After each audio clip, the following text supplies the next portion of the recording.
Good morning, Crossroads students. I hope you guys are all doing well on this beautiful day. My name is Andrew, for those of you who don't know me, and I'm at our Eldersburg campus here at Crossroads. And if you haven't been by to visit us, I would encourage you to do it. We have a lot of fun out there, and it's always a good time. This morning, I want to talk to you guys about a passage in the Bible with King David or King Saul rather, and a guy named David. And we talked a little bit about him last week, actually. But what we're going to talk about is their relationship. Now, David, as you guys know, was this guy who was a shepherd, right? And God told Saul that he couldn't be king anymore, and so instead he anointed this guy David to be king. Now, that happened when David was young. And then Saul was still leading God's people. He was still king. God hadn't removed him from kingship yet.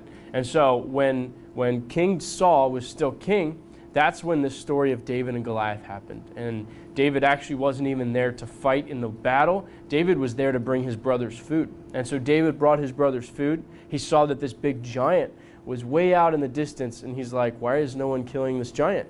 And his brothers and all the soldiers were like, because we're not crazy. We're not going to go out there and die against this giant. Are you kidding me? And so David said, well, if you're not going to do it, I'll do it. And so they're like, no, David, you can't. Like, that's ridiculous. That's insane. You can't do that. And David's like, no, he's insulting my God. I'm going to go out there and I'm going to kill him. And so he went before King Saul. And King Saul gave him all his armor and stuff. And David was like, okay, first of all, this is too big. It's too heavy. I don't need it. God's on my side. I don't need this armor. I don't need the sword. Let me just go get some stones and my slingshot. So David got 5 stones and his slingshot, and he went out to face the giant. And if you guys know the story, then you know that David defeated Goliath, this giant. And from that moment on, people loved David. They loved this kid, this guy who took out the giant. And Saul eventually let David start leading in his army, and then eventually made him in charge of the armies. And the people started singing this chant in the streets. They said, Saul has slain his thousands, but David has slain his tens of thousands. It was this crazy chant. And it was incredible. It was really a good thing for David, because the people loved David. But Saul didn't like this at all. Saul got really jealous of David because the people started saying they loved David. And so Saul got really jealous.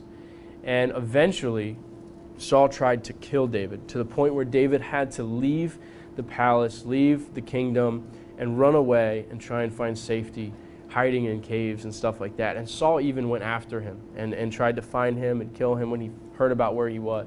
It's this crazy story. But you know what's even crazier is I think that sometimes in our lives, and I've seen this in people around me, and I've definitely seen this in myself, sometimes in our lives, we find it incredibly difficult to be happy for other people, to be happy for other people's successes. And what I'm talking about is when someone comes up to you and they start talking about how big of a success they had at something. Maybe they had a good grade, or maybe they scored a ton of points. Or maybe someone's talking to you about someone else, about how they scored the touchdown or shot the winning basket or whatever it is. And in your heart, you begin to cut them down. You're like, okay, yeah, they can play sports, but have you seen their grades? Like, they're not that great. Okay, yeah, they have great grades, but have you seen their athletic ability? It's horrible. Like, they have none. And we find it so difficult to just be happy for other people. And you know what's crazy is in the Bible, when David was fighting and they were singing these songs and they were singing those chants that Saul has slain his thousands, but David has slain his tens of thousands. You know what's crazy is David was fighting for Saul. David was leading Saul's armies. And so, yes, David may have wild success in battle, but the truth is, the person winning in the end is the king. If your armies are doing good, then your kingdom's doing good. Yet Saul still got angry, even though because David was winning, he was also winning. And that's true of us too. We're all in this together. This is a crazy world we live in right now. And I know there's a cliche song, "We're all in this together" by High School Musical, but it's true. We're all in this together. And the truth is, when one of us is winning, we're all winning. When one of us is succeeding, we're all succeeding. And so my challenge to you is this. Don't be the kind of person that finds it so hard to rejoice with other people, but instead be the kind of person that celebrates victories, even when they're not your own. Be the kind of person that can push others to success and congratulate them and push them forward, because that's the kind of encouragement that we need. That's the kind of encouragement that you need in your home, in your school, in your friend circle, at jobs later on in life, in college, in careers, and then in your family, and so on and so forth. That's the kind of encouragement that we need to give other people. So don't be like Saul. Don't try and kill people when you're jealous. But rather try and spur them on and encourage them to do better and to love God more and to live their life for God. So that's my challenge to you this morning. I hope that was encouraging.